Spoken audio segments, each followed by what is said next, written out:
Bueno, un retrato con polémica. Uxía Rodríguez, muy buenas noches. Tú has estado pendiente de todas las vicisitudes en torno a este asunto protagonizado por el gallego Arsenio Fernández de Mesa, Cuco Fernández de Mesa, tal y como es conocido aquí en Galicia. Cuéntanos. Efectivamente, pues vamos a volver a ver ese retrato de la polémica. Es el director general de la Guardia Civil en el año 2016, al más puro estilo de los generales de hace 2 siglos. Cada uno de los elementos de ese óleo de la polémica, lo cierto es que es digno de analizar, y cada uno de ellos ha sido objeto de críticas y burlas que han llenado sobre todo las redes sociales. Vestido con chaqué, Arsenio Fernández de Mesa luce una doble fila de medallas, algunas incluso parece que están duplicadas. El chaqué, por cierto, no admite condecoraciones, aunque últimamente se permite un máximo de 3 miniaturas que claramente en este óleo se sobrepasan. También lleva la Gran Cruz Naval con los colores de la bandera española, que como civil no podría lucir por encima de ese chaqué que viste. Y uno de los elementos más polémicos, un bastón de mando, como ven en su mano, cuando ni es militar y tampoco tiene rango para poder llevarlo. Todo un cuadro, nunca mejor dicho, cuyo destino también ha ayudado a caldear los ánimos. En el Instituto Armado la tradición es que al abandonar el cargo cada director general tenga un retrato en las paredes de su sede central. Así que se pensó que Fernández de Mesa se había adelantado y que ese óleo tenía ese fin, aunque él mismo se encargó de desmentirlo. Y es un cuadro que, por supuesto, me ha regalado un cabo mayor retirado de la Guardia Civil que pinta y ha pintado para otras muchas personas dentro de la Guardia Civil y fuera de la Guardia Civil, que me ha regalado a mí, que por supuesto yo no voy a donar a nadie, porque por supuesto, entre otras cosas, sería una falta de educación. Un regalo personal de uso interno, de consumo interno, pero que ha salido publicado. Los que hay en la Galería de Ilustres cuestan miles de euros. Pues sí. Y el mío, desde luego, no va a costar un euro porque pienso poner una fotografía. Y desde luego este que me han regalado a mí, yo no lo voy a regalar a nadie. Bueno, pues este es el artista de ese famoso retrato, Joaquín Luis Suárez Serrano. Lo hemos escuchado, cabo mayor de la Guardia Civil, recién jubilado y amante de la pintura. Hemos entrado también en la página web de este pintor. Tiene un apartado dedicado a la Guardia Civil que incluye retratos también del rey emérito y del rey actual, de Felipe VI, aunque también encontramos en su página web otro tipo de pinturas, como pinturas eróticas, que tienen un apartado en concreto, o pinturas taurinas. Lo cierto es que mientras estaba pintando el cuadro de Fernández de Mesa, este cabo recibió casualmente la Cruz de Plata de la Fundación de la Guardia Civil. Eso sí, él asegura que nada tiene que ver una cosa con la otra. La condecoración se debe, dice, a su labor altruista como pintor del cuerpo. El PSOE, al que ya se ha unido, por cierto, Podemos, ha pedido explicaciones al Congreso sobre el cuadro, pero también sobre las condecoraciones que luce en él el director. Quieren saber en base a qué méritos ostenta cada una de ellas, si es que son reales. El caso es que el gallego Fernández de Mesa, conocido como Cuco y parte del núcleo duro de Rajoy, vuelve a la primera plana y se ha desempolvado algunos de sus grandes hits. Como no, en el número 1 tenemos su labor como delegado del gobierno en Galicia en tiempos del Prestige, cuando dejó para el recuerdo frases como estas: probablemente el fuel no toque la costa gallega, el destino del fuel en el fondo del mar es convertirse en adoquín, o hay una cifra clara y es que la cantidad del fuel que se ha vertido no se sabe. Su inflado currículum también ha sido sacado a relucir muchas veces, comenzando por su presentación como funcionario del Estado en excedencia, sin aclarar, eso sí, en este currículum, que era auxiliar de jardinería en Ferrol. Relacionado con la Gürtel, a punto de dimitir tras la tragedia del Tarajal en Ceuta, cuando la Guardia Civil disparó al agua para disuadir la llegada de varios inmigrantes, o por la paella organizada por el hijo de Tejero en un cuartel de la que dijo enterarse por los medios de comunicación. Así que Fernández de Mesa otra vez en el ojo del huracán. Bueno, Fernández de Mesa otra vez en el ojo del huracán. Hablabas, Uxía, de esa galería de retratos. Supongo que Roldán no estará en esa galería no lo he encontrado, de retratos, que es un exdirector general de la Guardia Civil. Domingos, eu non sei que impresión xornalística tes ti da figura política de Fernández de Mesa, coñecido, como decíamos aquí, especialmente pola xestión que fixo durante a crise do Prestige. A ver, eu penso que esta é a típica noticia que Uxía debería dar con risas enlatadas, non? Así que a grabación de fondo e facendo unha composición, porque a verdade é que ten varios detalles que conducen a estarnos rindo aquí toda a noite, non? A ver, é un despropósito de facer un retrato deste tipo, que sexa para uso persoal ou non, que o mellor tiña outro tipo de destino e ao final quedase... Como consecuencia de que se publicou... Exactamente, ao mellor quedase no ámbito privado. Oxe, xa non se estilan, ademais, ese tipo de retratos, salvo alguén que ao mellor queira aparentar ou ostentar algo que realmente non é, non? É dicir, hai en moitas institucións se conservan retratos de persoas que pasaron por elas, ¿no? No Parlamento de Galicia. Esta afán por los retratos, a mí es una cosa que siempre me sorprendió mucho, esta necesidad que la gente tiene de ser retratada, ¿no? Es una cosa como... Pois un exemplo que coñezo ben, por exemplo, no Parlamento de Galicia tamén hai... Unha galería de retratos. Hai a sala de retratos que temos ali, dende Rosón, pois, ata agora, non? Pero xa os últimos é unha fotografía. Non pasa nada. É dicir, un retratiño, ben feitiño, cun fotógrafo recoñecido ou que sea, pero ben posto e tal. Os retratos cargos o demo, porque mira, tamén hubo lío co de, como se chama, Bono, non? Exactamente. Co de Bono tamén, porque foi unha factura tamén... Esa é unha cousa, a ver, é un vestixio que quedado pasado, aparte de que son moi caros, non? É dicir, xa ca fotografía que funciona perfectamente para todo, non? Xa hai obras de arte en museos que feitas de fotografía, por tanto, non ten moito sentido seguir co óleo. Gustan os retratos tamén. Yo quería alabar el gusto de quien ha montado el reportaje, porque empieza con la música, con una saraband, que esto es, esta saraband famosa, yo creo que es de Händel, pero no estoy seguro, es la apertura de la película de Barry Lyndon, que es la historia de un oportunista durante el siglo XVIII, o sea que está muy bien, lo basado en la novela del Thackeray, ¿no? Y luego, yo creo que nunca mejor que en este caso, esa frase que yo he citado muchas veces, y tú conoces bien, la de todo lo exagerado es insignificante. Yo creo que le va al pelo a este caso. Bueno, este gusto por los retratos, no sé si os sugiere algo esta historia, o te sugiere algo, Gonzalo? Sí, a mí o que me suxire falta de respeto pola Guardia Civil. Non solo os retratos, sino que nomeen como director da Guardia Civil a alguén como Arsenio Fernández de Mesa, absolutamente coñecido de todos. Entre outras cosas, un mentiroso. É dicir, un tipo, el Domingo decía moi ben, é un tipo que lle gusta aparentar, efectivamente lle gusta aparentar, como lle gustaba aparentar no seu currículum méritos que nunca tuvo, e como é ben coñecido que o tipo se atribuiu títulos que tampouco nunca tuvo.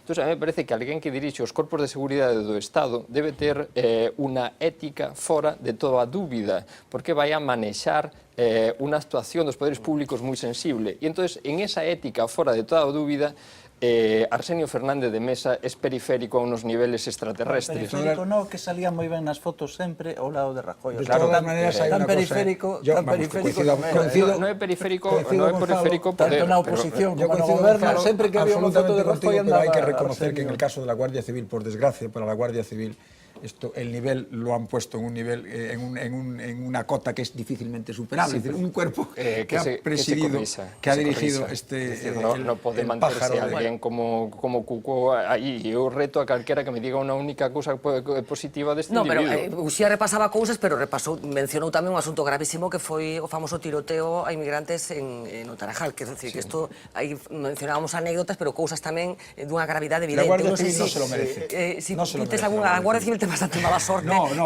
claro, por eso digo que ha tenido muy mala suerte con los directores generales, ¿no? Sí, yo la verdad es que os estaba escuchando y estaba viendo el reportaje, y este es el típico pícaro, ¿no? De que llega a un puesto sin cualificación. Exacto, pero es que además que en el currículum pues ya demuestra esa picardía, pues se viste de militar sin ser militar, y entonces pues eso genera pues cierto choteo, cierta risa, pero es que lo preocupante es que sea el director de la Guardia Civil, ¿no? Y que una persona pues que llegue ahí, pues bueno, Cuco, pues por ser amigo, pues presuntamente pues del que ahora es presidente del gobierno, y que no tenga ningún tipo de cualificación para coger y desempeñar ese puesto, y que desgraciadamente pues esa falta de cualificación pasa factura, pues toma decisiones inapropiadas. Pues el tiroteo de Melilla es una cuestión muy grave, o el Prestige. Muy preocupante, que es el mismo tema que planteaba ya en su día el nombramiento, ¿cómo se llamaba? El pájaro este que fue director de la Guardia de Roldán, ¿no? Que es cómo en determinados momentos se hace la política de nombramientos. Es decir, cómo es posible que un pájaro como Roldán, o que una persona de tan poquísimo merecimiento como Sofía de Mesa haya llegado a un puesto, porque ser director general de la Guardia Civil es mucho más importante que ser ministro, ¿eh?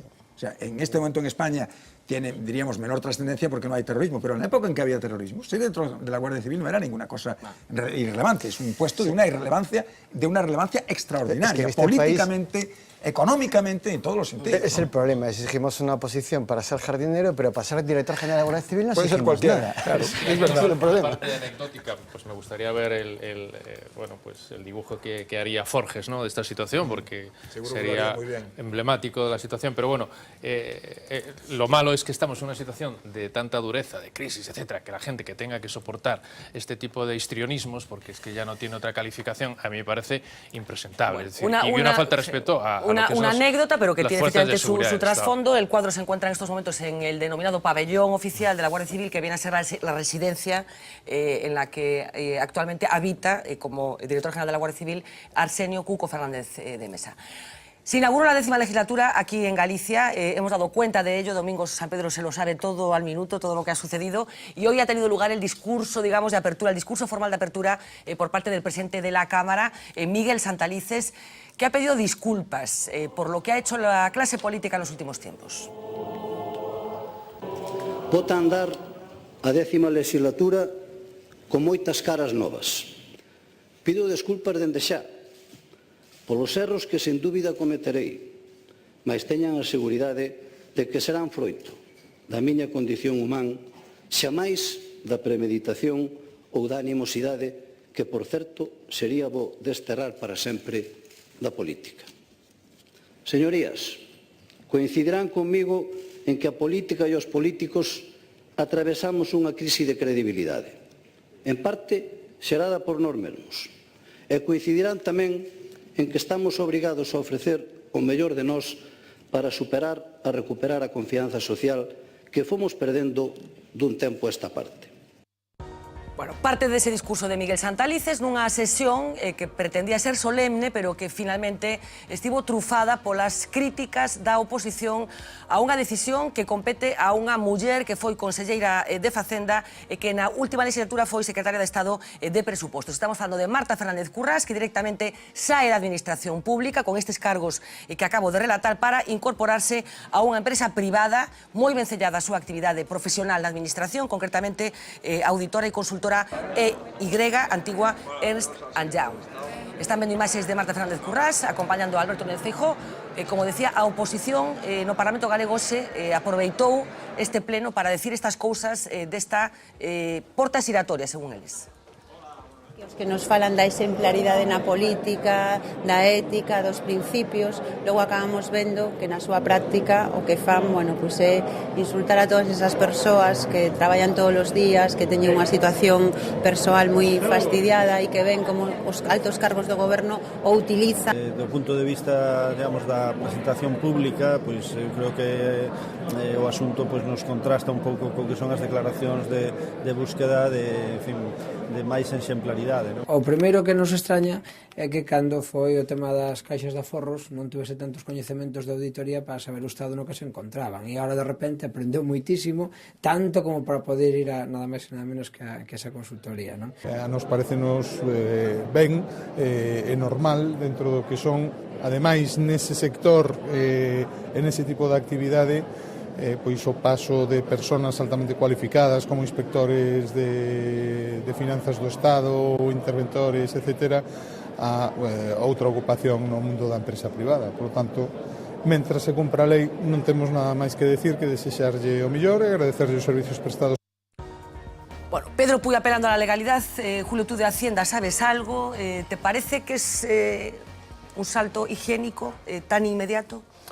Bueno, es un salto legal, que esto lo apunta Pedro Puy. La ley está así hecha y permite pues, que un señor que es secretario de Estado pues, coja y vuelva tanto a su puesto de origen o se vaya a la empresa privada, como es el caso de Marta Fernández Currás, que es inspectora de Hacienda. Entonces, eso es legal, sí. Que sea estético, pues ahí es donde yo ya no, más bien pues creo que no lo es, ¿no? Porque el problema de las puertas giratorias es un problema que tenemos ahí. De esto viene precisamente una de las desconfianzas de la población de los políticos y no se debería permitir. Pero yo creo que se debería hasta regular, en el sentido de coger y establecer que esto no pueda ocurrir. No quiero hablar del caso concreto de Marta Fernández Currás ni de qué tipo de información va a trasladar, pero para una empresa como esta, como la que estamos hablando, para otras del estilo, es muy suculento un currículum como ese, asimilable o comparable a de Marta Fernández Currás? Bueno, si lo suculento fuera el currículum, en el sentido de los conocimientos que atesora Marta, que es una magnífica profesional por otra parte, una gran técnica, pues yo lo vería legítimo. El problema está que las empresas lo que pueden buscar es alguien que tenga mano, entre comillas, pues con el Partido Popular, alguien que haya estado ahí arriba y alguien que pueda pues agilizar determinados contratos. Eso es lo que veo yo censurable, que nos estamos aprovechando pues de un acervo político, un acervo administrativo, pues en la empresa privada y que puede determinar ciertas amistades peligrosas. Por eso creo que, aunque sea legal, deberíamos coger y regularlo de alguna forma, porque ético no es. ¿No le afecta la regulación de incompatibilidades? O sea, ¿solo para los ministros?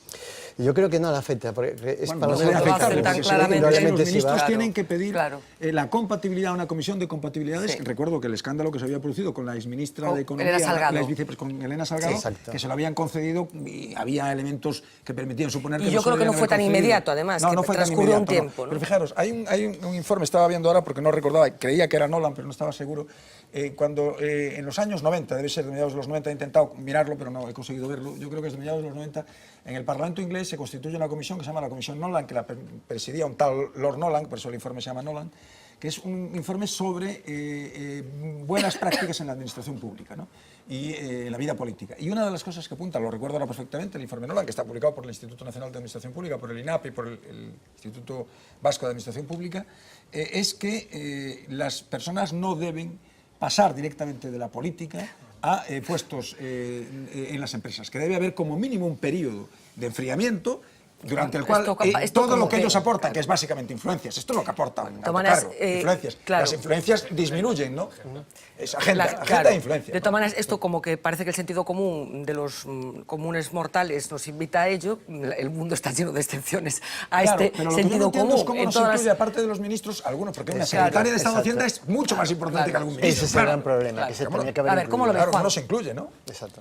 Sí, bueno, eso es cierto. Los secretarios de Estado, secretaria de Estado es gobierno. Entonces ahí puede haber un déficit de regulación que habrá que mejorar. Y es cierto, lo que comenta Julio, o lo que se comentaba en el reportaje, puede ser muy legal, pero tenemos otros principios como son la ética y la ejemplaridad pública, en lo que yo creo que nos queda mucho por recorrer todavía. Y tenemos... En el modelo norteamericano, en el modelo anglosajón, incluso en el modelo continental, tenemos que se ha avanzado mucho en prácticas anticorrupción, que aquí parece que hemos llegado a la vanguardia de algunas de esas prácticas y estamos muy al inicio, es decir, en los temas de protección legal de denunciantes internos, lo que se llama pues, chivatos, oficinas antifraude. Es decir, yo creo que ahí tenemos un recorrido muy importante que hacer para alcanzar unos niveles de calidad de gobierno homologables con el sistema europeo y con el sistema norteamericano. En estos temas. De todas maneras, las puertas giratorias en el sistema americano... Sí, en fin. Recordad que Bill Clinton, antes de marcharse de la presidencia de Estados Unidos, el día antes o los 2 días antes, amnistió, le dio un indulto a uno de sus mayores financiadores de campaña. Y, bueno, o sea, las puertas giratorias en la administración norteamericana. americana. El ejemplo reciente de Durão Barroso y lo que ha ocurrido. Sí, bueno, efectivamente, Durão Barroso. Sí, yo creo que esto lo estamos viendo hace mucho tiempo y es parte de lo que comentaba Ignacio antes, ¿no? De que... Juan. Lo que estaba comentando Juan antes, el hecho de que hay esta connivencia de alguna manera, ¿no? entre el sistema financiero y el sistema económico en general, los grandes poderes del neoliberalismo, y por otro lado el sistema político que estamos tolerando hace mucho tiempo y que tiene muchos síntomas y que está yendo cada vez a más, ¿no? Hablando de Ernst & Young, por ejemplo, en particular, es una empresa que está muy presente en todos los encuentros que organiza la Comisión Europea, por otro lado. Y no fue el caso de ellos, pero hay otras empresas de seguros, por ejemplo, que están ahí presentes también en discusiones sobre innovación social, en conversaciones sobre la futura financiación pública, en los futuros partenariados privados públicos. Y a mí una de las cosas que más me ha asustado en una de esas conversaciones ha sido cuando he oído a las aseguradoras decir que ellos tienen que asumir y que van a ser los que van a asumir por su buen corazón el diseño y el pago de infraestructuras públicas, por ejemplo, rodoviarias, porque como los presupuestos públicos ya se están reduciendo y ellos tienen interés de que la gente no tenga accidentes y no tengan que pagar, van a contribuir a la infraestructura pública. Bueno, ese es el camino en el que vamos, es decir, hay en muchos sentidos en Europa en este momento hay una retirada del Estado, ¿no? Y un espacio que se está ocupando por otras fuerzas, ¿no? Y yo creo que muchas veces tenemos... Eso, ¿no? Hombre, está clarísimo, pero si nos imaginamos que nuestras infraestructuras infraestructuras, por ejemplo, públicas, pueden estar en manos de las aseguradoras y que el Estado tenga que negociar esas cosas, ese es un futuro posible, dependiendo de cómo ponemos las reglas del sistema. A mí me resulta un escenario muy peligroso, ¿no? Empezamos, por ejemplo, a discutir de dónde se tiene que poner una infraestructura de carretera y dónde no, ¿no? Por ejemplo, donde la infraestructura tiene interés o donde no tiene interés. Manifestación de soberanía del Estado, el ejército se puede privatizar, se puede hacer todo. Un minuto, Gonzalo. Muy rápidamente, o que estamos generando con isto tamén é incentivos para que a xente acuda á política con un interés determinado que é ir o máis rápido posible, facerse unha xenda tremenda e dar el salto al sector privado. Entón, estamos incentivando a xente que ten un interés no asunto público, un interés no ben común moi reducido. Por tanto, regular no sentido que decía Juan me parece imprescindible para garantizar que a xente actúa con unha perspectiva de servicio durante ese tempo e máis adiante, unos anos despois, desligados de esos intereses específicos do posto de traballo, se dedican ao que queran dedicarse. A ver, eu quero poñer por diante que me parece unha persoa de altas capacidades para facer para desempeñar o posto que ten. Eso non é a discusión, non? Unha persoa que é, como apuntades, inspectora de Facenda, foi xefa de intervención da Xunta, foi conselleira e foi secretaria de Estado. Porque ela traballou previamente co bipartito, non? Exactamente, era a xefa de intervención da Xunta. A xeral co bipartito, aínda que non rematou a legislatura por desacordos estivo un período amplo co bipartito desempeñando, era a xefa das finanzas autonómicas, por decirlo así, non? De autorizar e firmar os gastos. Por tanto, quero dicir que, dende ese punto de vista, si é unha persoa con capacidade, con coñecemento, pois para desenvolver ese tipo de tarefas, non? Ademais, din que é unha persoa solvente intelectualmente, non? Por tanto, a ver, o problema é de outra natureza, non? É dicir, o tránsito, o período en que isto se desenvolve. É dicir, se entendemos que os secretarios de Estado están asimilados para toda unha serie de cousas cos ministros, como por exemplo, a hora de transparentar os patrimonios, agora de trasladarse a eles toda unha serie de requisitos que tamén... É mellor ser secretario de Estado que ser ministro. Claro, entón, a ver, en caso de que non estén incluídos nestas leis de compatibilidades, eu penso que é evidente que terían que estar, porque é que ela vai para unha consultora, pero para unha consultora na que vai ter que consultar sobre o sector público. É dicir, a muller que facía a técnica que levaba a cabo a técnica orzamentaria de todo o país é a que vai ter que asesorar sobre o sector público a unha consultora. E sin solución de continuidade, quero dicir, o goberno cesa un día e ela entra o día seguinte. Que non queira ver a colisión é que é un pouco miope. Tú non le puedes prohibir, que es lo que decía Nolan, tú no les puedes prohibir que vayan toda su vida que vayan al sector privado. No todas, nadie quiere ir al sector público. La cuestión es el tiempo que se tarda. Además, ¿cuánto tiempo? Claro. A lei galega establece 2 anos. Yo creo que la ley española también establece 2 años. A lei galega establece 2 anos. Creo que establece también 2 años. Bueno, hablamos de ministros, hablamos de conselleiros. Hoy hemos hecho un experimento para ver si se conocen los nombres de los conselleiros, si la gente conoce a los conselleiros. Supongo que en los últimos días ha habido gente en Galicia nerviosa esperando a que sonara el teléfono. Finalmente hemos sabido que es el mismo gobierno que había antes de que se celebraran las elecciones del mes de septiembre. ¿Usted conoce a los conselleiros? ¿Sería capaz de dar la lista, si no entera, por la mitad? Enseguida se lo vamos a contar. Marta Carballo ha estado en la calle y el resultado a la vuelta de esta última pausa de publicidad.